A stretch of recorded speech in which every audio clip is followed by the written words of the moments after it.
everyone, welcome back to my channel and those who are new on this channel please do not forget to subscribe our amazing channel। और आज के lecture में हम discuss करने वाले हैं दो इम्पोर्टेंट टॉपिक के बारे में। फर्स्ट टॉपिक जो होगा that is feeder pathways for glycolysis. First topic feeder pathways for glycolysis. Second topic की अगर हम बात करें तो fate of pyruvate under anaerobic condition. So इस लेक्चर में हम दो टॉपिक को डिटेल में डिस्कस करेंगे। फर्स्ट टॉपिक है feeder pathways for glycolysis and second topic है fate of pyruvate under anaerobic condition. So पहले हम डिस्कस करते हैं फीडर पाथवेज फॉर ग्लाइकोलिसिस। सवाल यहाँ पे ये है कि फीडर पाथवेज होता क्या है। सो फीडर पाथवेज को समझने के लिए सबसे पहले हम ग्लाइकोलिसिस के पाथवे को समझते हैं।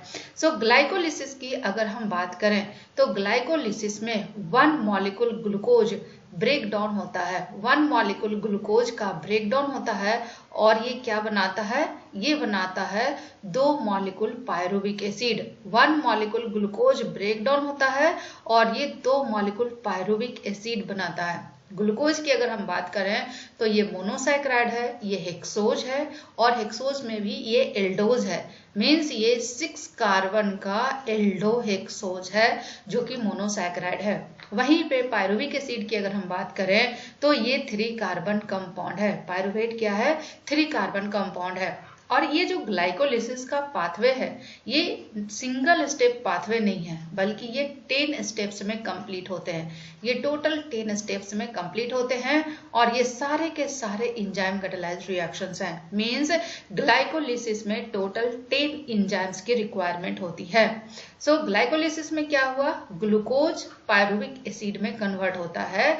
अब ये कैसे कन्वर्ट होता है, ये पूरा पाथवे है टोटल 10 स्टेप्स का। सो ग्लाइकोलिसिस का जो स्टार्टिंग मटेरियल है वो क्या है, ग्लूकोज। ग्लूकोज क्या है, हेक्सोज। सो फर्स्ट रिएक्शन में क्या हुआ, ग्लूकोज से ग्लूकोज 6 फॉस्फेट बनेगा। ग्लूकोज से जब ग्लूकोज 6 फॉस्फेट बनता है तो यहाँ पे फॉस्फोराइल ग्रुप की रिक्वायरमेंट होती है। अब यहाँ पे फॉस्फोराइल ग्रुप डोनर कौन होगा, phosphoryl group donor is ATP. ATP क्या है, एटीपी एक न्यूक्लियोटाइड है that is adenosine triphosphate. So ATP अपना टर्मिनल फॉस्फोराइल ग्रुप ट्रांसफर करता है ग्लूकोज के कार्बन नंबर 6 पे जो OH ग्रुप होते हैं।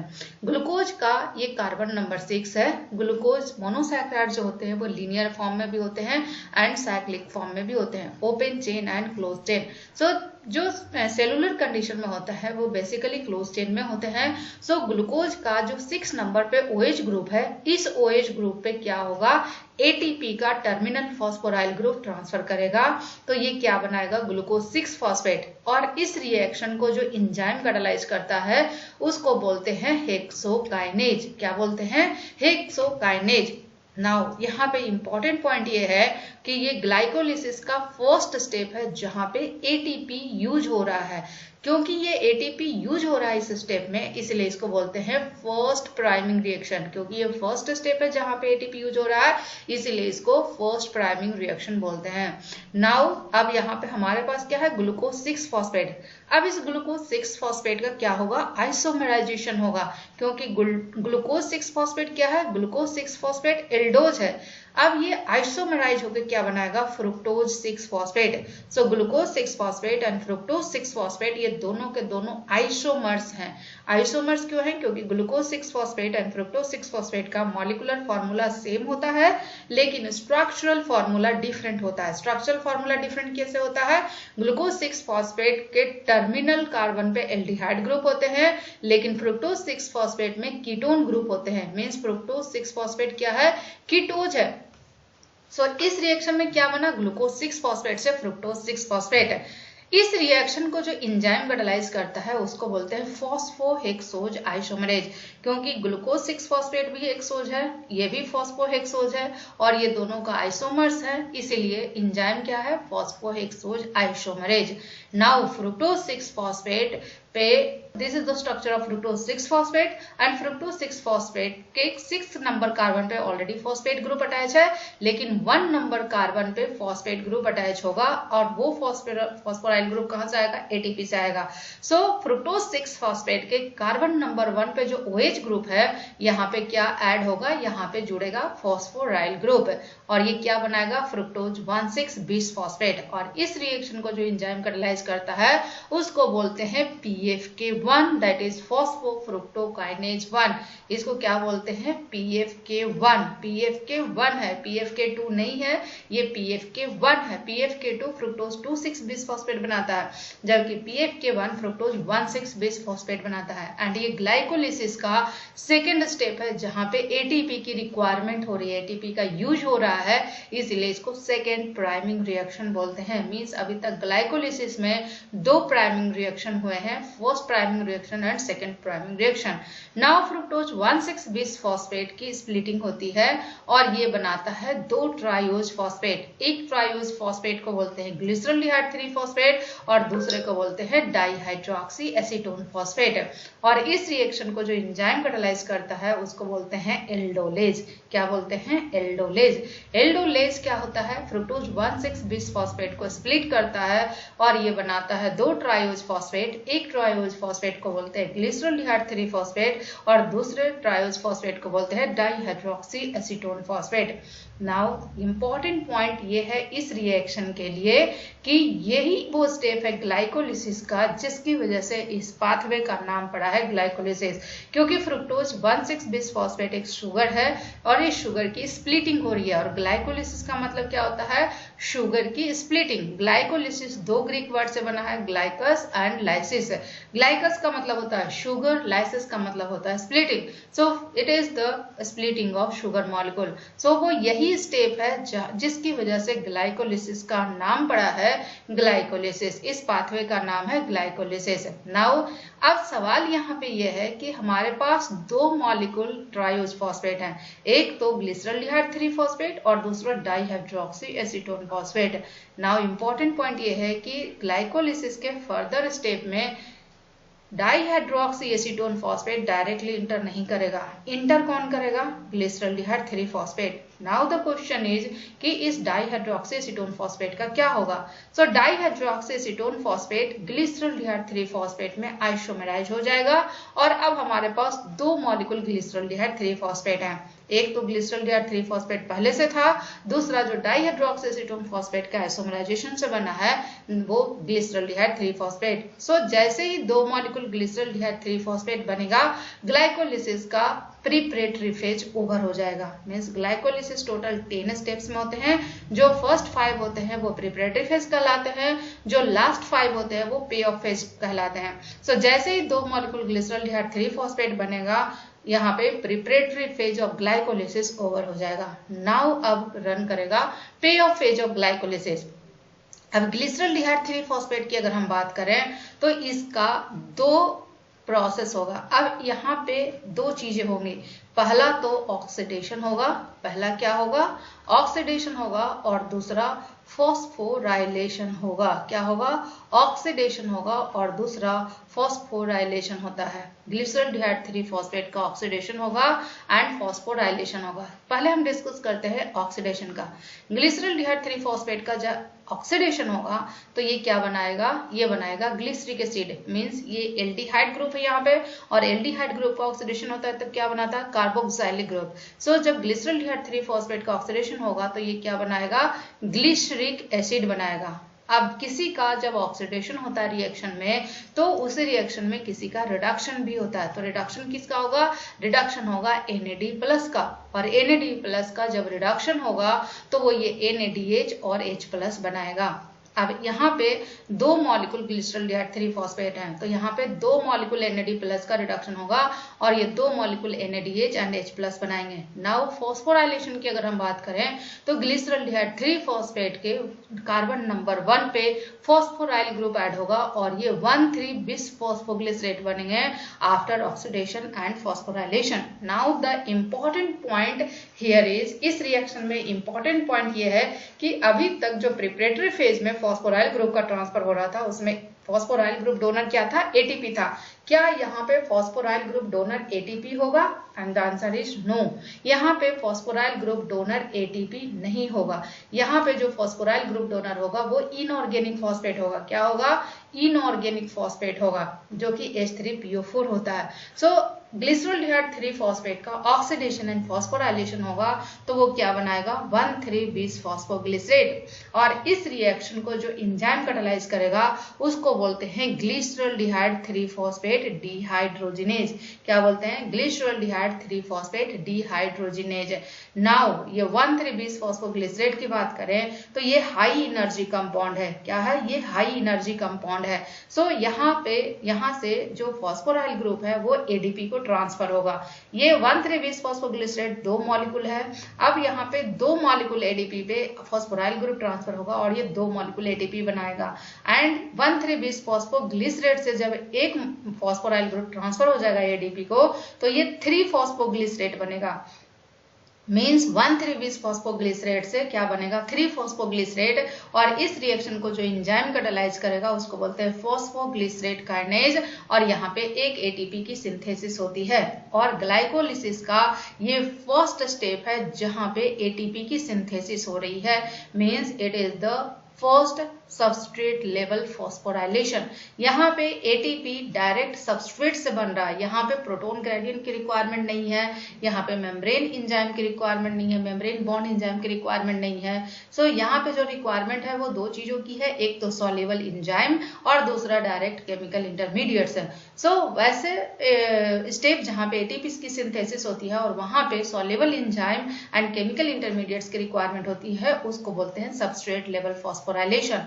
Substrate level phosphorylation this is the first step जहां पे ग्लाइकोलिसिस में सबस्ट्रेट लेवल फॉस्फोराइलेशन हो रहा है। नाउ अब ये 3 फॉस्फोग्लिसरेट भी हमारे पास 2 मॉलिक्यूल है, क्योंकि यहाँ पे 2 मॉलिक्यूल ग्लिसरॉल्डिहाइड 3 फॉस्फेट थे तो सारे 2 मॉलिक्यूल होंगे।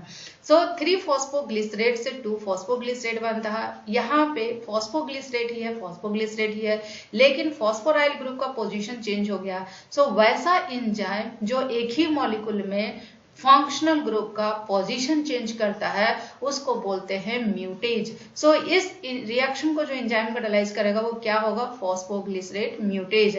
नाउ अब यहाँ पर हमारे पास 2 मॉलिक्यूल फॉस्फोग्लिसरेट है। अब ये जो फॉस्फोग्लिसरेट है यहाँ पे डिहाइड्रेशन होगा। फॉस्फोग्लिसरेट से वाटर मॉलिक्यूल निकलेगा। एक फॉस्फोग्लिसरेट से एक वाटर मॉलिक्यूल निकलेगा तो 2 फॉस्फोग्लिसरेट से कितने निकलेंगे? 2 वाटर मॉलिक्यूल।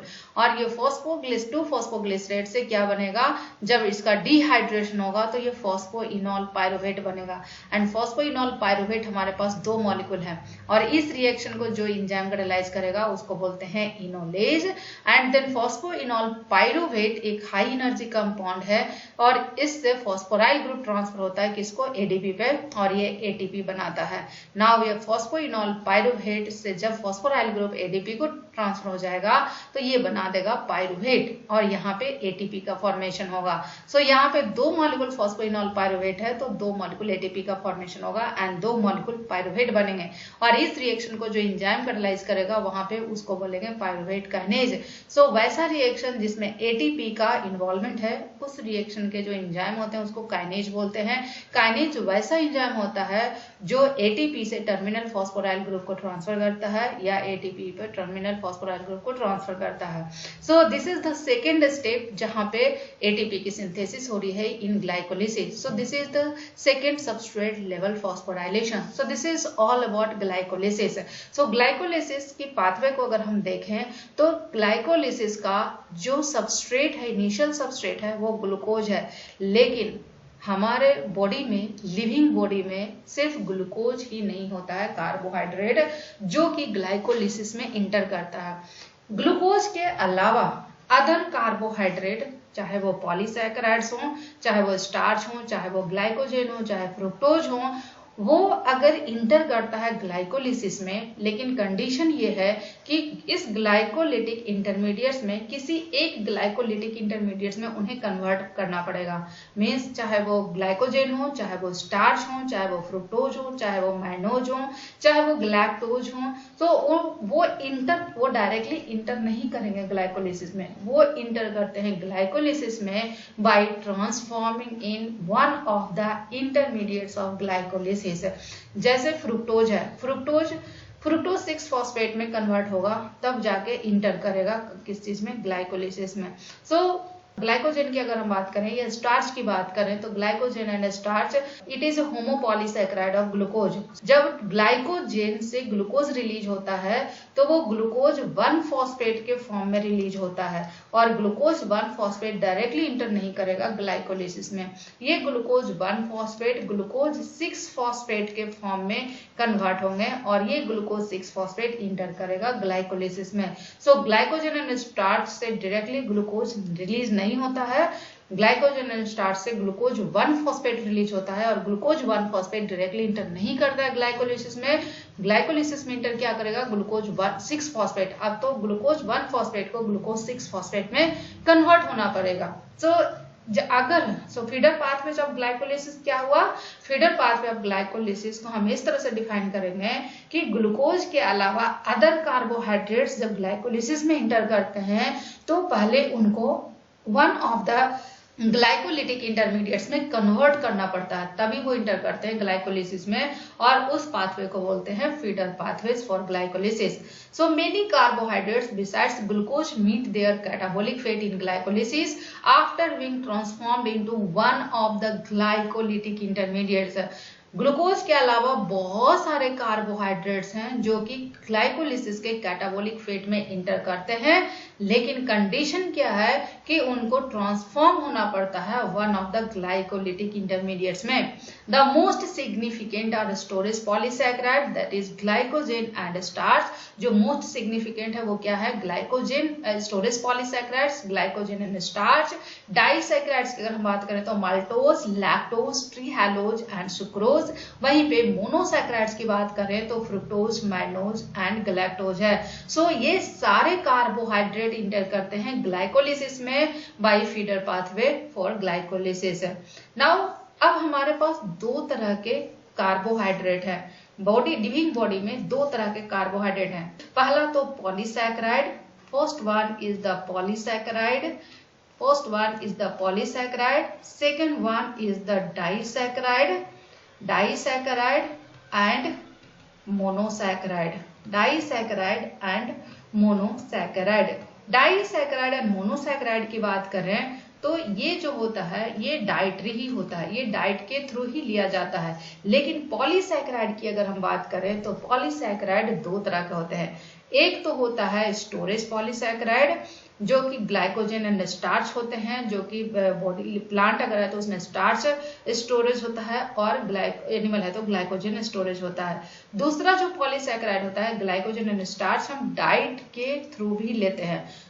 स्टोरेज पॉलीसैकेराइड का जो ब्रेकडाउन है वो अलग तरीके से होता है। स्टोरेज पॉलीसैकेराइड ग्लाइकोलिसिस में इंटर करता है अलग तरीके से, डाइटरी पॉलीसैकेराइड ग्लाइकोलिसिस में इंटर करता है अलग तरीके से। पहले हम देखते हैं storage polysaccharide, storage glycogen and starch किस तरह से इंटर करता है ग्लाइकोलिसिस में। Animal tissues and micro organisms की बात करें तो यहाँ पे ग्लाइकोजेन स्टोरेज पॉलीसैकेराइड है। वहीं पे प्लांट्स की अगर हम बात करें तो स्टार्च होता है जो कि क्या होता है, स्टोरेज पॉलीसैकेराइड्स है। और ग्लाइकोजेन एंड स्टार्च की जो मोबिलाइजेशन होता है within the cell for use for the energy, वो क्या होता है, वो हाइड्रोलिसिस रिएक्शन के थ्रू नहीं होता है, वो फॉस्फोरोलाइटिक रिएक्शंस के थ्रू होता है। And this phosphorolytic reactions is catalyzed by glycogen phosphorylase, अगर स्टार्च है तो स्टार्च फॉस्फोराइलेज इन प्लांट्स है। एंड दीज इंजाइम्स, ये फॉस्फोराइलेज एंजाइम कैसे काम करता है, ये एंजाइम कैटालाइज करता है attack of inorganic phosphate on the alpha 1,4 glycosidic linkage that joins the last 2 glucose residue at the non reducing agent generating glucose 1 phosphate and a polymer 1 glucose unit shorter. सो इस reaction को फॉस्फोरोलाइसिस बोलते हैं। फॉस्फोरोलाइसिस basically क्या होता है, इसको diagram के through समझते हैं। सो ये वाला है ग्लाइकोजेन का structure, this is the non reducing and, ये नॉन रिड्यूसिंग एंड है, and this is the reducing and, यहाँ पे बहुत सारे ग्लूकोज यूनिट अटैच हैं। सो यहाँ पे this one is the non reducing and. अब ये ग्लाइकोजन फॉस्फोराइलेज क्या करेगा, ये क्या है alpha 1,4 glycosidic linkage. Glycogen phosphorylase क्या करेगा, ये है इनऑर्गेनिक फॉस्फेट, ये इनऑर्गेनिक फॉस्फेट इस बॉन्ड पे अटैक करेगा, क्या करेगा, इस पे अटैक करेगा। जब ये इनऑर्गेनिक फॉस्फेट इस पे अटैक करेगा तो ये ग्लूकोज 1 फॉस्फेट के फॉर्म में रिलीज हो जाएगा, और ये ग्लाइकोजेन मॉलिक्यूल जो कि 1 यूनिट शॉर्टर है, जिसमें एक ग्लूकोज यूनिट कम है, एक ग्लूकोज यूनिट ऑलरेडी ये रिलीज हो गया ग्लूकोज 1 फॉस्फेट के फॉर्म में, तो ये ग्लाइकोजेन या स्टार्च जो कि एक ही ग्लूकोज यूनिट कम है। सो ग्लाइकोजेन और स्टार्च बेसिकली फॉस्फोरोलाइसिस के थ्रू ग्लूकोज 1 फॉस्फेट बनाता है। सो हमारे बॉडी में अगर ग्लाइकोजन स्टोर है या प्लांट में स्टार्च स्टोर है और एनर्जी की रिक्वायरमेंट है और ग्लाइकोजन एंड स्टार्च को मोबिलाइज होना है, तो उस ग्लाइकोजन एंड स्टार्च से ग्लूकोज रिलीज नहीं होगा, उस ग्लाइकोजन एंड स्टार्च से पहले ग्लूकोज 1 फॉस्फेट रिलीज होगा। ग्लूकोज 1 फॉस्फेट रिलीज होने की वजह से क्या होता है कि ये जो अल्फा 1,4 ग्लाइकोसिडिक बॉन्ड में एनर्जी स्टोर है, ये एनर्जी प्रिजर्व होता है ग्लूकोज एस्टर के फॉर्म में। यहाँ पे ग्लूकोज एस्टर क्या है, यहाँ पे ग्लूकोज एस्टर है glucose 1 phosphate. So phosphorolysis reaction क्या करता है, प्रिजर्व करता है some of the energy in the glycosidic bond in phosphate ester glucose 1 phosphate. Now glycogen phosphorylase या starch phosphorylase acts repetitively until it approaches an alpha 1,6 branch point where its action stop. अब ये जो glycogen phosphorylase है, अगर glycogen का structure आपने पढ़ा है तो ग्लाइकोजेन का स्ट्रक्चर क्या होता है, इसमें लीनियर चेन भी होता है और ब्रांच चेन भी होता है। लीनियर चेन जो होते हैं उसमें एक ग्लूकोज यूनिट दूसरे ग्लूकोज यूनिट से अल्फा 1,4 ग्लाइकोसिडिक बॉन्ड से लिंक्ड रहते हैं। वहीं पे अगर ब्रांच पॉइंट है तो वहां पे अल्फा 1,4 नहीं बल्कि अल्फा 1,6 लिंकेज से अटैच होता है। सो इस तरह से ग्लाइकोजेन या स्टार्च में अटैच होते हैं। एमाइलोज स्टार्च की अगर बात करें तो वहां एमाइलोज एंड एमाइलोपेक्टिन होते हैं, वहां भी reducing and non reducing and होते हैं। This one is the non reducing and and this one is the reducing and. So glycogen phosphorylase हमेशा नॉन रिड्यूसिंग एंड पे काम करता है और ये तब तक काम करेगा जब तक कि ब्रांच पॉइंट से 4 रेजिड्यू का डिस्टेंस हो। This is the first, this is the second, this is the third and this is the fourth है। यहाँ पे बात करें तो ये 1 है, 2 है, 3 है, 4 है। सो यहाँ तक ग्लाइकोजेन फॉस्फोराइलेज काम करेगा। ग्लाइकोजेन फॉस्फोराइलेज की एक्टिविटी इसके बाद स्टॉप हो जाती है। इसके बाद जो एक्शन में आता है वो आता है ग्लाइकोजेन डी ब्रांचिंग एंजाइम। वहां पे क्या आता है, D branching enzyme. D branching enzyme की बात करें तो ये बाई फंक्शनल एंजाइम है। ये क्या है, बाई फंक्शनल एंजाइम है। बाई फंक्शनल एंजाइम का मतलब क्या हुआ, बाई फंक्शनल मतलब बाई मतलब दो, फंक्शनल मतलब फंक्शन, मतलब ये ऐसा एंजाइम है जिसमें 2 फंक्शन है। 2 फंक्शन क्या है, एक फंक्शन तो इसमें ट्रांसफरेज एक्टिविटी होती है। क्या एक्टिविटी होती है, ट्रांसफरेज एक्टिविटी होती है, और दूसरा फंक्शन जो है वो ग्लूकोसिडेज एक्टिविटी होती है। सो पहले इस डी ब्रांचिंग एंजाइम का ट्रांसफरेज एक्टिविटी काम करेगा। ट्रांसफरेज एक्टिविटी में क्या होगा, ट्रांसफरेज एक्टिविटी में ये जो 3 यूनिट हैं जो अल्फा 1,4 ग्लाइकोसिडिक लिंकेज से अटैच हैं, इसको ट्रांसफर करेगा इस जगह पे, और जब यहाँ पे ट्रांसफर करेगा तो ये लीनियर चेन में कन्वर्ट होंगे। जब ये लीनियर चेन में कन्वर्ट होगा तब अब इस पे ग्लाइकोजन फॉस्फोराइलेज काम करना शुरू करेगा। लेकिन अभी भी यहाँ ब्रांच पॉइंट है, तो इस ब्रांच पॉइंट को हटाने के लिए क्या करेगा, इस ब्रांच पॉइंट को हटाने के लिए जो डी ब्रांचिंग एंजाइम है इसका ग्लूकोसिडेज एक्टिविटी काम करेगा। ग्लूकोसिडेज एक्टिविटी क्या करेगा, इस अल्फा 1,6 लिंकेज को ब्रेक करेगा और ग्लूकोज यूनिट को रिलीज करेगा। जब ये ग्लूकोज यूनिट रिलीज हो जाएगा तो ये completely unbranched chain of alpha 1,4 polymers में कन्वर्ट हो जाएंगे। नाउ इस पे फिर से ये ग्लाइकोजन फॉस्फोराइलेज काम करना शुरू कर देगा और एक एक ग्लूकोज यूनिट ग्लूकोज 1-फॉस्फेट के फॉर्म में रिलीज होगा। नाउ द क्वेश्चन इज कि अब ये ग्लाइकोजन एंड स्टार्च की जो मोबिलाइजिंग हुई है उससे ग्लूकोज नहीं बल्कि ग्लूकोज 1-फॉस्फेट हमें मिले हैं। लेकिन ग्लाइकोलिसिस की अगर हम बात करें तो ग्लाइकोलिसिस में कहीं भी ग्लूकोज 1-फॉस्फेट नहीं है। यहाँ पे या तो इंटर होगा ग्लूकोज के फॉर्म में या ग्लूकोज 6-फॉस्फेट के फॉर्म में। तो क्या ये ग्लूकोज 1-फॉस्फेट से ग्लूकोज बनेगा या ग्लूकोज 6-फॉस्फेट बनेगा? सो इस ग्लूकोज 1-फॉस्फेट से क्या बनेगा, ग्लूकोज 6-फॉस्फेट बनेगा और ग्लूकोज 1-फॉस्फेट से ग्लूकोज 6-फॉस्फेट में कन्वर्ट करने का काम करता है फॉस्फोग्लूकोम्यूटेज। अब ये फॉस्फोग्लूकोम्यूटेज कैसे काम करता है? फॉस्फोग्लूकोम्यूटेज की अगर हम बात करें तो फॉस्फोग्लूकोम्यूटेज में सेरीन रेजिड्यू होते हैं। ये सेरीन रेजिड्यू पहले फॉस्फोराइलेटेड होता है। जब ये सेरीन रेजिड्यू फॉस्फोराइलेटेड होता है तो इस ग्लूकोज 1-फॉस्फेट का जो 6 नंबर कार्बन पे ये OH ग्रुप है इस पे फॉस्फोराइल ग्रुप ट्रांसफर करेगा। तो ग्लूकोज 1-फॉस्फेट से क्या बन जाएगा, अब यहाँ पे फर्स्ट नंबर पे भी फॉस्फेट है एंड 6 नंबर पे भी फॉस्फेट है तो ये क्या बना देगा, ग्लूकोज 1,6-bis-फॉस्फेट है। जैसे ये ग्लूकोज 1,6-bis-फॉस्फेट बनेगा इसका फर्स्ट नंबर पे जो फॉस्फोराइल ग्रुप है और ये 6 नंबर पे फॉस्फोराइल ग्रुप है तो फर्स्ट नंबर का जो फॉस्फोराइल ग्रुप है ये कहाँ चला जाएगा, ये फिर से ये सेरीन पे चला जाएगा। तो क्या बनेगा, ग्लूकोज 6-फॉस्फेट। नाउ ये ग्लूकोज 6-फॉस्फेट इंटर करेगा किस चीज में, ये इंटर करेगा ग्लाइकोलिसिस में। तो इस तरह से स्टोरेज ग्लाइकोजन और स्टोरेज स्टार्च ग्लाइकोलिसिस में इंटर करता है। So glucose one phosphate produced by glycogen phosphorylase is converted to glucose six phosphate by phosphoglucomutase व्हिच catalyzes the reversible reaction. Glucose 6-phosphate thus formed can enter glycolysis or another pathway such as pentose phosphate pathway. Glucose 6-phosphate कहाँ inter करेगा, अगर sales को energy की requirement है तो अगर ATP की रिक्वायरमेंट है तो ये कहाँ इंटर करेगा, ग्लाइकोलिसिस में इंटर करेगा। लेकिन अगर सेल्स को एनर्जी की नहीं राइबोज 5-फॉस्फेट और NADPH की रिक्वायरमेंट है तो वो कहाँ इंटर करेगा, वो पेंटोज फॉस्फेट पाथवे में इंटर करेगा। पेंटोज फॉस्फेट पाथवे को फॉस्फोग्लूकोनेट पाथवे भी बोलते हैं। सो फॉस्फोग्लूकोम्यूटेज implies essentially the same mechanism as phosphoglycerate mutase. The general name of mutase is given to the enzyme that catalyzes the transfer of a functional group from one position to another in the same molecule. Mutase वैसा enzyme है जो कि functional group को एक ही molecule में एक position से दूसरे पोजीशन में चेंज करता है। जैसे एंजाइम का 3-फॉस्फोग्लिसरेट, ग्लाइकोलिसिस का 3-फॉस्फोग्लिसरेट से 2-फॉस्फोग्लिसरेट बनते हैं। Mutases are sub class of isomerases enzymes that interconvert stereoisomers और स्ट्रक्चरल और पोजिशनल आइसोमर्स। सो ये हुआ storage polysaccharide that is glycogen and starch का मोबिलाइजेशन कैसे होता है और वो ग्लाइकोलिसिस में कैसे इंटर करता है। नाउ अब हम डिस्कस करते हैं डाइटरी पॉलीसैकेराइड एंड डाइसैकेराइड्स किस तरह से ग्लाइकोलिसिस में इंटर करता है।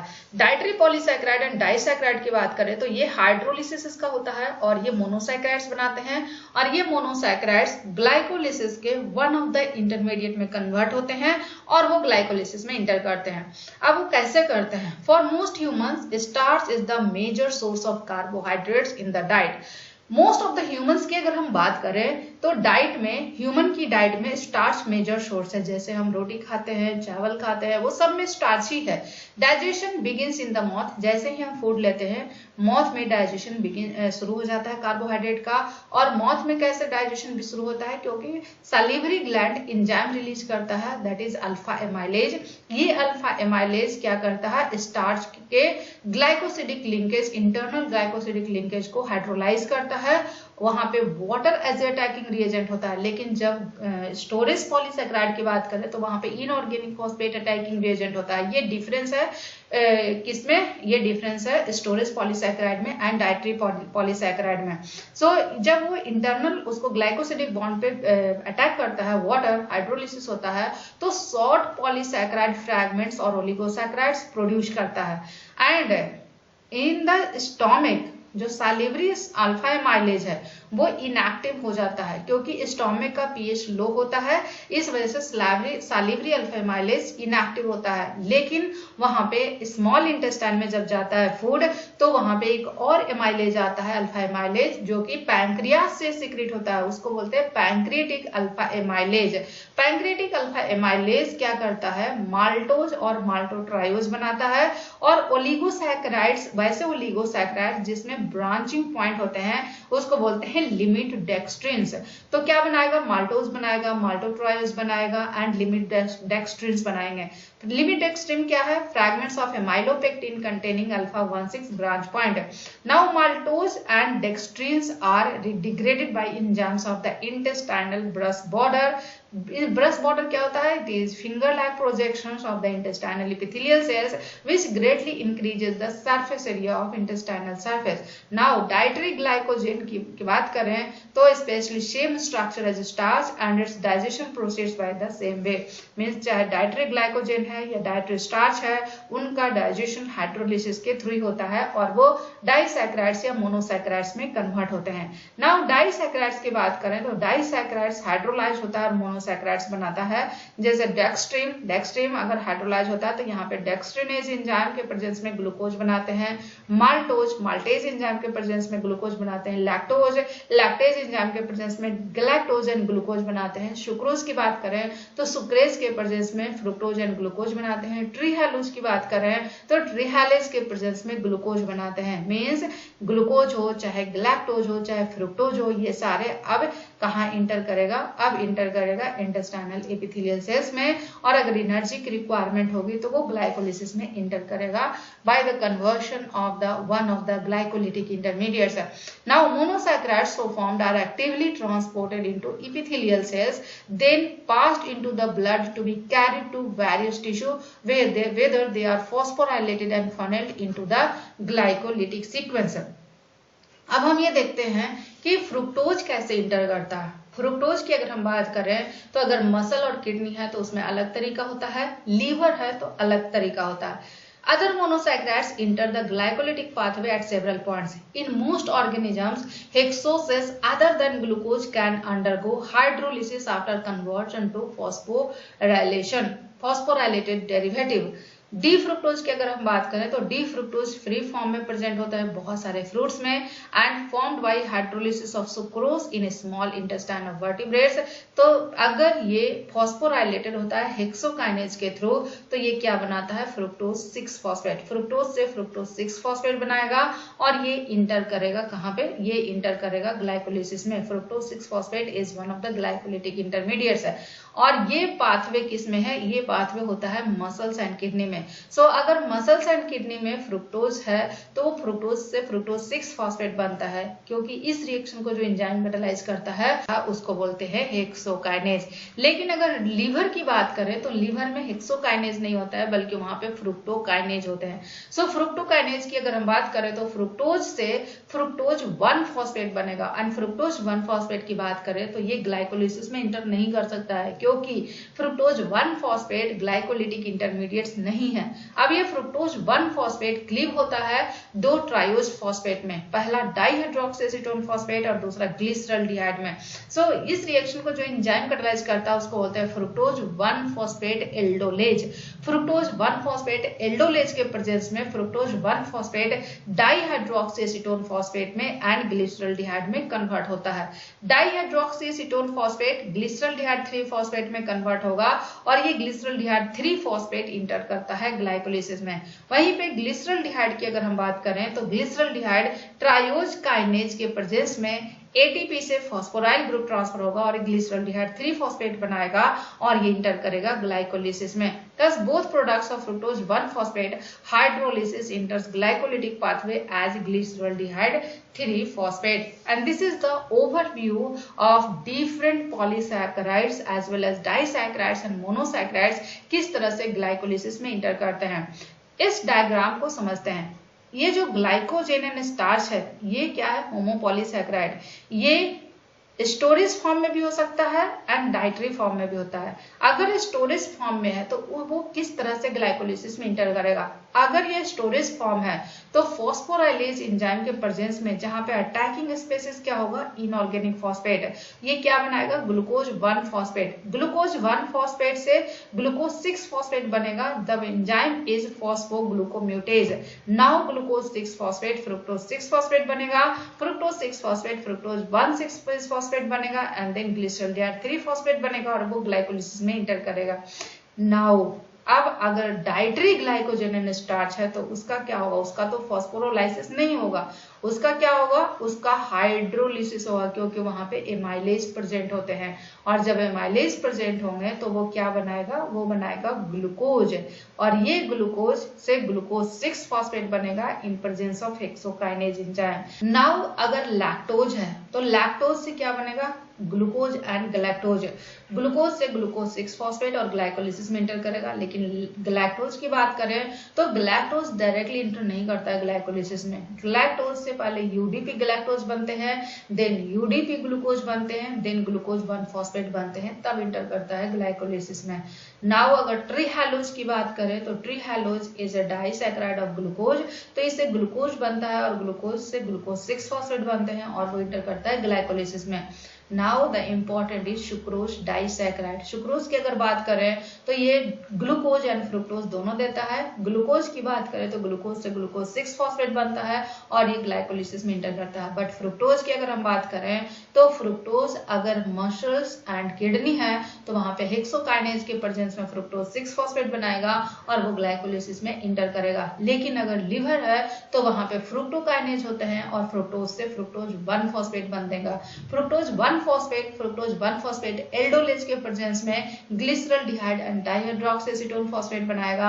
डाइहाइड्रोक्सीएसीटोन फॉस्फेट ट्रायोज फॉस्फेट आइसोमरेज के प्रेजेंस में ग्लिसरॉल्डिहाइड 3 फॉस्फेट में कन्वर्ट होगा एंड देन वो ग्लाइकोलिसिस में इंटर करेगा। वहीं पे ग्लिसरॉल्डिहाइड की बात करें तो ग्लिसरॉल्डिहाइड का फॉस्फोराइलेशन होगा ट्रायोज काइनेज के प्रेजेंस में और वो ग्लिसरॉल्डिहाइड 3 फॉस्फेट बनाएगा और ये ग्लाइकोलिसिस में इंटर करेगा। नाउ यहाँ पे मैनोज की अगर हम बात करें तो मैनोज हेक्सोज काइनेज के प्रेजेंस में मैनोज 6 फॉस्फेट बनाएगा और मैनोज 6 फॉस्फेट फॉस्फोमाइनोज आइसोमरेज के प्रेजेंस में फ्रुक्टोज 6 फॉस्फेट बनेगा और वो ग्लाइकोलिसिस में इंटर करेगा। So this is the overview of the feeder pathway of glycolysis of different carbohydrates. Now the second topic is the fate of pyruvate under anaerobic condition. So glycolysis से क्या बनता है? Glycolysis से 1 molecule glucose 2 molecule pyruvic acid में convert होता है। अब इस पाइरूवेट का क्या फेट है? अब यहाँ पे पाइरूवेट का 3 फेट है। पहला, अगर हम एरोबिक कंडीशन की बात करें तो एरोबिक कंडीशन में ये पाइरूवेट कन्वर्ट हो जाएगा लिंक रिएक्शन के थ्रू एसिटाइल कोएंजाइम ए में। अब ये एसिटाइल कोएंजाइम ए इंटर करेगा सिट्रिक एसिड साइकिल, जिसको क्रेब्स साइकिल भी बोलते हैं, सिट्रिक एसिड साइकिल या क्रेब्स साइकिल या टीसीए साइकिल बोलते हैं। तो यहाँ पे इसका कंप्लीट ऑक्सीडेशन होता है और क्या बनेगा? यहाँ पे बनेगा NADH, बनेगा FADH2, देन बनेंगे ATP एंड देन बनेंगे carbon dioxide. ATP directly use हो जाता है वेरियस मेटाबॉलिक प्रोसेसेस में। कार्बन डाइऑक्साइड की बात करें तो ये एटमॉस्फेयर में रिलीज हो जाता है। Now the question is NADH and FADH2 का क्या होगा? NADH एंड FADH2 से इलेक्ट्रॉन रिलीज होता है और ये इलेक्ट्रॉन ऑक्सीजन तक जाता है और ये वाटर का फॉर्मेशन करता है, मींस ऑक्सीजन रिड्यूस होकर वाटर बनाता है। सो अल्टीमेट इलेक्ट्रॉन एक्सेप्टर कौन है एरोबिक रेस्पिरेशन में? ऑक्सीजन। नाउ 2 कंडीशन है एनएरोबिक कंडीशन। एनएरोबिक कंडीशन की बात करें तो ये पाइरूविक एसिड या तो लैक्टेट में कन्वर्ट होगा या तो इथेनॉल में कन्वर्ट होगा। और इथेनॉल में जब कन्वर्ट होता है तो एक मॉलिक्यूल कार्बन डाइऑक्साइड भी निकलता है। अगर लैक्टेट में कन्वर्ट होता है तो इसको बोलते हैं लैक्टिक एसिड फर्मेंटेशन। इसको क्या बोलते हैं? इसको बोलते हैं लैक्टिक एसिड फर्मेंटेशन। वहीं पे अगर इथेनॉल या कार्बन डाइऑक्साइड बनता है तो इसको बोलते हैं इथाइल अल्कोहल फर्मेंटेशन या फिर alcohol fermentation. Ethyl alcohol fermentation या फिर अल्कोहल फर्मेंटेशन। सो अभी जो हम पढ़ेंगे fate of pyruvate under anaerobic condition. Means हमें lactic acid fermentation and ethyl alcohol fermentation के बारे में पढ़ना है। Citric acid cycle and link reaction के बारे में हम नेक्स्ट लेक्चर में पढ़ेंगे। So pyruvate occupies an important junction in carbohydrate metabolism. Pyruvate की अगर हम बात करें तो कार्बोहाइड्रेट मेटाबॉलिज्म में इंपॉर्टेंट जंक्शन प्ले करता है under aerobic condition. Aerobic condition की भी बात हो रही है। एरोबिक कंडीशन की अगर हम बात करें, पायरुवेट ऑक्सीडाइज होता है एसीटेट में, that is acetyl coenzyme A, which enters citric acid cycle and oxidize to carbon dioxide and water. NADH formed by dehydrogenation of glyceraldehyde 3-phosphate is ultimately reoxidized to NAD plus by passage of its electron to oxygen in mitochondrial respiration. So glycolysis में भी बनता है NADH, वह NADH oxidise होता है, उसका electron oxygen तक जाता है और वो इलेक्ट्रॉन ट्रांसपोर्ट चेन के थ्रू ऑक्सीडाइज होता है। However, under hypoxic condition, hypoxic condition क्या होता है, मीन्स ऑक्सीजन का कंसंट्रेशन कम है। As in very active skeletal muscle, active vigorously contracting muscle की बात करें तो उसमें, या फिर सबमर्ज्ड प्लांट टिश्यू की बात करें, या फिर लैक्टिक एसिड बैक्टीरिया की बात करें, तो वहां पे जो NADH जनरेट होता है ग्लाइकोलिसिस के द्वारा, वो रीऑक्सीडाइज नहीं होता ऑक्सीजन के द्वारा, क्योंकि वहां ऑक्सीजन कम मात्रा में है, वहां ऑक्सीजन नहीं है। देन उस कंडीशन में क्या ग्लाइकोलिसिस स्टॉप हो जाएगा, क्योंकि ग्लाइकोलिसिस के द्वारा कंटिन्यूअसली NADH जनरेट होता है। तो क्या उस कंडीशन में NAD प्लस अगर जनरेट नहीं होगा तो क्या ग्लाइकोलिसिस स्टॉप हो जाएगा? नहीं, उस कंडीशन में NADH को रीऑक्सीडाइज करने का अदर तरीका होता है। So failure to regenerate NAD plus would leave the cell with no electron acceptor for the oxidation of glyceraldehyde 3-phosphate। The energy yielding reactions of glycolysis would stop. अब यहाँ पे क्या होगा, एनर्जी यील्डिंग रिएक्शन जो glycolysis का है वो stop हो जाएगा। NAD plus must therefore be regenerated in some other way. The earliest cells live in the atmosphere almost devoid of oxygen। जो earliest cell थे एटमॉस्फेयर में, वैसे एटमॉस्फेयर में थे जिसमें ऑक्सीजन ऑलमोस्ट डिवाइड था, had to develop strategies for driving energy from fuel molecules under anaerobic conditions। so वहां पे ऐसे स्ट्रेटेजी उस सेल के द्वारा डेवलप किया गया जो कि अनएरोबिक कंडीशन में वो ऑक्सीजन एनर्जी ड्राइव कर सके। Most modern organisms have retained the ability to constantly regenerating NAD plus during anaerobic glycolysis by transferring electrons from NADH to form a reduced end product such as lactate or ethanol। Now pyruvate की अगर हम बात करें तो pyruvate is the terminal electron acceptor in lactic acid fermentation। pyruvate क्या है, lactic acid fermentation में terminal electron acceptor है। So lactic acid fermentation क्या है? So when animal tissues cannot be supplied with sufficient oxygen to support aerobic oxidation of the pyruvate and NADH produced in glycolysis, NAD plus is regenerated from NADH by the reduction of pyruvate to lactate।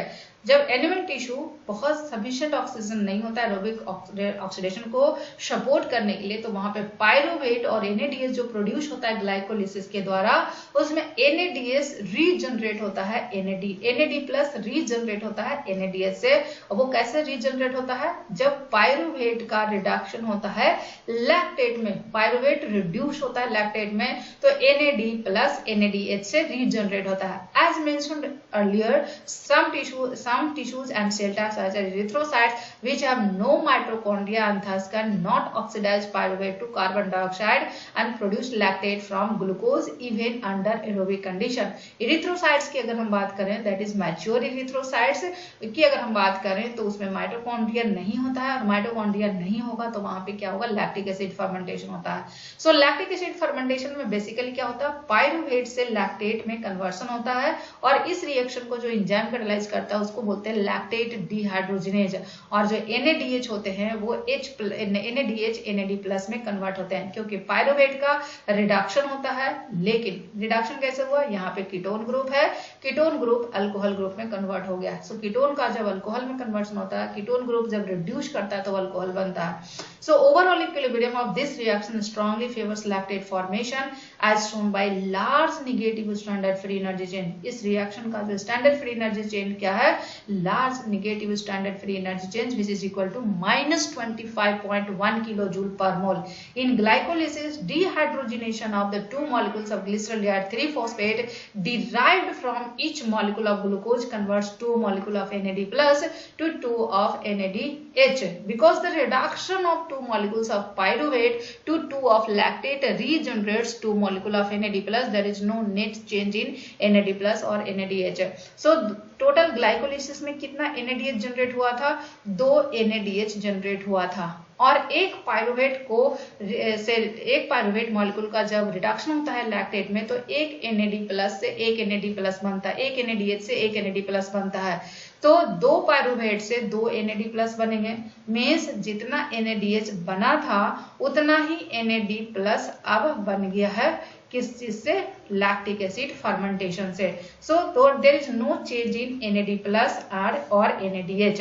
So glucose से pyruvate बना 2 molecule. अब 2 pyruvate से 2 lactate बनेंगे. Means 2 NADH से 2 NAD plus बनेंगे. So the lactate found by active skeletal muscle और every erythrocytes can be recycled. Means जो lactate बना है एक्टिव स्केलेटल मसल से या इरिथ्रोसाइट से वो रिसाइकल होता है. It is carried in blood. ये लैक्टिक एसिड कहा जाता है ब्लड में टू द लिवर. ब्लड से लिवर में जाता है where it is converted to glucose during the recovery from strenuous muscular activity.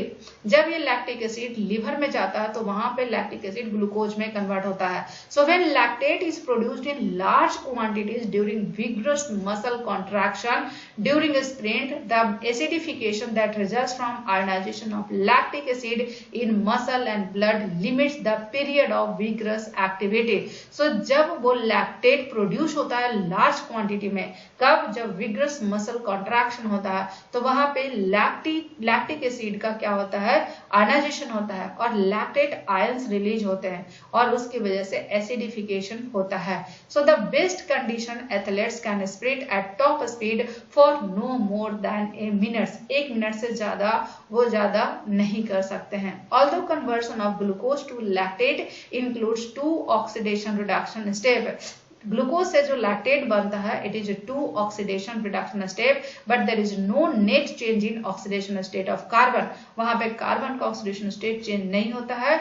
जो ऑक्सीडेशन स्टेट ग्लूकोज में होता है कार्बन का, वही ऑक्सीडेशन स्टेट लैक्टिक एसिड में होता है कार्बन का. बाकी जो हाइड्रोजन कार्बन रेशियो है वो भी सेम होता है.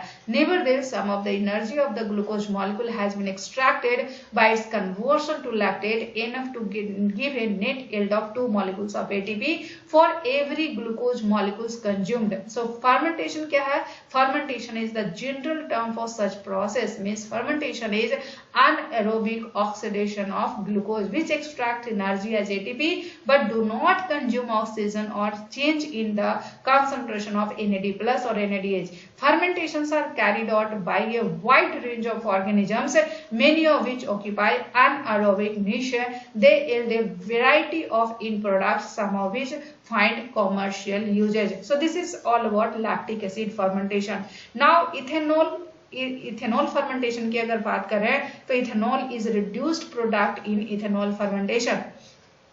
इथेनॉल फर्मेंटेशन में क्या होता है? इथेनॉल बनता है and ethanol fermentation is a 2 step process. Ethanol fermentation में 2 स्टेप होता है. लैक्टिक एसिड फर्मेंटेशन में 1 स्टेप हुआ. पायरुवेट से लैक्टिक एसिड बन गया एंड उस रिएक्शन को जो एंजाइम कैटालाइज किया वो क्या बना? Lactate dehydrogenase. लेकिन इथेनॉल फर्मेंटेशन की अगर हम बात करें तो यहाँ पे पायरुवेट सबसे पहले कन्वर्ट होता है एसिटल्डिहाइड में. क्या किस चीज में कन्वर्ट होता है? एसिटल्डिहाइड में. और इस रिएक्शन को जो एंजाइम कैटालाइज करता है उसको बोलते हैं पायरुवेट डीकार्बोक्सिलेज. क्या बोलते हैं? Pyruvate decarboxylase. पायरुवेट डीकार्बोक्सिलेज नाम से ही समझ में आ रहा है यहाँ पे कार्बन डाइऑक्साइड का रिलीज हो रहा है. मींस यहाँ पे क्या होता है? कार्बन डाइऑक्साइड रिलीज होते हैं. Pyruvate is a 3 carbon compound. Acetaldehyde is a 2 carbon compound. कैसे?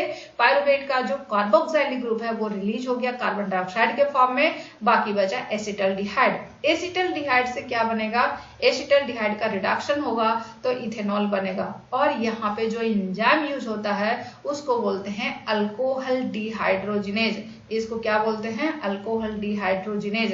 अल्कोहल डिहाइड्रोजिनेज की अगर हम बात करें तो ये जिंक आयन कंटेनिंग एंजाइम है। क्या है, ये जिंक आयन कंटेनिंग एंजाइम है।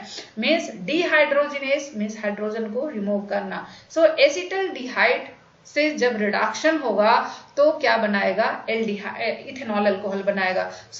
इथेनॉल फर्मेंटेशन 2 स्टेप प्रोसेस है, पायरुवेट से एसिटल्डिहाइड, एसिटल्डिहाइड से ethanol. So yeast and other microorganisms ferment glucose to ethanol and carbon dioxide rather than lactate. Glucose is converted to pyruvate by glycolysis and pyruvate is converted to ethanol and carbon dioxide in a 2-step process. 2-step process क्या है, पहला pyruvate से क्या बनेगा, acetaldehyde. Acetaldehyde in presence of enzyme pyruvate decarboxylase, यहाँ पे TPP as a coenzyme काम करता है। इस एंजाइम की एक्टिविटी के लिए मैग्नीशियम आयन की रिक्वायरमेंट होती है और ये जो कार्बोक्सिलिक ग्रुप है वो कार्बन डाइऑक्साइड के फॉर्म में रिलीज हो जाता है। नाउ एसिटल्डिहाइड अल्कोहल डिहाइड्रोजिनेज के प्रेजेंस में इथेनॉल में कन्वर्ट होता है और यहाँ पे NADH का क्या होगा, ऑक्सीडेशन होगा, क्योंकि एसिटल्डिहाइड का रिडक्शन हो रहा है तो NADH का ऑक्सीडेशन होगा और ये NAD प्लस रीजनरेट हो गया जो कि ग्लाइकोलिसिस में यूज हुआ था। So in the first step pyruvate is decarboxylated in an irreversible reaction catalyzed by pyruvate decarboxylase. This reaction is a simple decarboxylation and does not involve net oxidation of pyruvate. ये simple decarboxylation है, इसके अलावा कुछ नहीं है। Pyruvate decarboxylase की बात करें तो इसको मैग्नीशियम आयन की रिक्वायरमेंट होती है for their activity and has tightly bond coenzyme TPP that is thiamine pyrophosphate. Thiamine pyrophosphate vitamin B1 से डिराइव हुआ है। नाउ एसिटल्डिहाइड जो होता है वो रिड्यूस होता है इथेनॉल में through action of alcohol dehydrogenase. So यहाँ पे ये अल्कोहल डिहाइड्रोजिनेज का मैकेनिज्म है। अल्कोहल डिहाइड्रोजिनेज में जिंक आयन होते हैं और ये जिंक आयन इस एसिटल्डिहाइड के कार्बोनाइल ग्रुप को पोलराइज करता है। जब ये कार्बोनाइल ग्रुप पोलराइज होता है तो इस NADH का जो हाइड्रोजन है ये यहाँ पे अटैक करता है और यहाँ पे क्या बनाता है, इथेनॉल बनाते हैं। ये क्या बनाता है, ये बनाता है इथेनॉल। और ये प्रोटॉन NADH कहाँ से लेता है, ये सॉल्वेंट से, ये मीडियम से लेता है। ये प्रोटॉन कहाँ से लेता है, ये मीडियम से लेता है और ये इथेनॉल में कन्वर्ट हो जाता है। So with the reducing power furnished bye NADH derived from the dehydrogenation of glyceraldehyde 3-phosphate and this reaction is a well studied case of hydroide transfer from NADH। यहाँ पे बेसिकली हाइड्रोइड ट्रांसफर होता है ethanol and carbon dioxide और thus in products of ethanol fermentation and the overall equation की अगर हम बात करें ग्लाइकोलिसिस इथेनॉल फर्मेंटेशन में तो 1 मॉलिक्यूल ग्लूकोज से 2 मॉलिक्यूल इथेनॉल बनता है और यहाँ पे 2 ADP से 2 ATP बनता है क्योंकि इथेनॉल फर्मेंटेशन में 2 ATP ही बनता है, 2 कार्बन डाइऑक्साइड रिलीज होंगे एंड 2 वाटर मॉलिक्यूल का फॉर्मेशन होगा। So as in lactic acid fermentation, there is no net change in the ratio of hydrogen to carbon atoms when glucose H hydrogen carbon 2 is fermented to 2 ethanol and 2 carbon dioxide। जो combined hydrogen carbon ratio है वो 2 है। In all fermentation, hydrogen carbon ratio of reactants and products remains the same। चाहे वो lactic acid fermentation हो, चाहे ethanol fermentation हो, सब में hydrogen carbon का ratio same होगा। Pyruvate decarboxylase is present in brewers and bakers and in all other organisms that ferment glucose to ethanol, including some plants. The carbon dioxide produced by pyruvate decarboxylation in brewer's yeast is responsible for the characteristic carbonation of company. The ancient art of brewing beer involves number of enzymatic processes in addition to the reactions of ethanol fermentation. In baking, carbon dioxide released by pyruvate decarboxylase when yeast is mixed with a fermentable sugar. जब carbon baking करते हैं तो उसमें जो pyruvate डिकार्बोक्सिलेज से carbon dioxide release होता है, कब, जब ईस्ट को मिक्स्ड करते हैं फर्मेंटेबल शुगर के साथ तो उससे क्या होता है, dough to rise which causes dough to rise. The enzyme is absent in vertebrate tissue and in other organisms that carry out lactic acid fermentation. Alcohol dehydrogenase की बात करें तो it is present in many organisms that metabolize ethanol, including humans. In human liver, it catalyzes the oxidation of ethanol either ingested or produced by intestinal microorganisms. With the concomitant reduction of NAD+, to NADH। Now यहाँ पे बात करते हैं thiamine pyrophosphate की। Thiamine pyrophosphate की अगर हम बात करें तो थियामिन पायरोफॉस्फेट एक कोएंजाइम है जो कि विटामिन B1 से डिराइव्ड होते हैं। Thiamine pyrophosphate plays an important role in cleavage of bonds adjacent to carbonyl group। Thiamine pyrophosphate important role play करता है उस बॉन्ड को क्लीव करने में जो कि कार्बोनाइल ग्रुप के बगल में होता है, जैसे decarboxylation of alpha keto acid and in chemical rearrangements in which an activated acetaldehyde group is transferred from one carbon atom to another. The functional part of TPP, the thiazolium ring, has a relatively acidic proton at carbon number 2। TPP में एक important ring होते हैं जिसको थियाजोलियम ring बोलते हैं, और उस थियाजोलियम ring के कार्बन नंबर 2 पे जो प्रोटॉन होते हैं वो एसिडिक होते हैं, और loss of this proton produces A carbon ion. जब उस प्रोटॉन का लॉस होता है तो वो कार्बन आयन प्रोड्यूस करते हैं, and that is the active species in TPP dependent reaction. The carbanion readily adds to carbonyl group and thiazolium ring is thereby positioned to act as electron sink that greatly facilitate reactions such as decarboxylation catalysed by pyruvate decarboxylase. अगर इनके reaction mechanism की बात करें तो this is the structure of thiamine pyrophosphate. Thiamine pyrophosphate का ये थियाजोलियम ring है जिसपे ये कार्बन नंबर 2 है। कार्बन नंबर 2 पे जो प्रोटॉन होते हैं ये काफी एसिडिक होते हैं, जब ये डिसोशिएट होता है तो ये कार्बन आयन प्रोड्यूस करते हैं, and this is the hydroxy ethyl thiamine pyrophosphate. Hydroxy ethyl thiamine pyrophosphate. So जब ये TPP का ये प्रोटॉन लूज हो जाता है तो ये TPP कार्बन आयन बनाएगा, and this is the structure of pyruvate. Pyruvate ये जो कार्बन आयन कार्बन है ये अटैक करता है इस कार्बन पे, पायरुवेट के इस कार्बन पे अटैक करेगा तो ये कार्बन डाइऑक्साइड के फॉर्म में रिलीज हो जाएगा, और यहाँ पे ये जो 2 कार्बन है वो इससे अटैच हो जाएगा, और ये बेसिकली हाइड्रोक्सी इथाइल TPP बनाएगा। हाइड्रोक्सी इथाइल TPP में अरेंजमेंट होता है, और अरेंजमेंट की वजह से ये एसिटाल्डिहाइड के फॉर्म में रिलीज हो जाता है, और ये फिर से TPP रीजनरेट करता है for other reaction. So this is all about feeder pathway for glycolysis and fate of pyruvate under anaerobic condition, and in my next lecture we will discuss about gluconeogenesis. So stay tuned for this lecture. Thank you very much.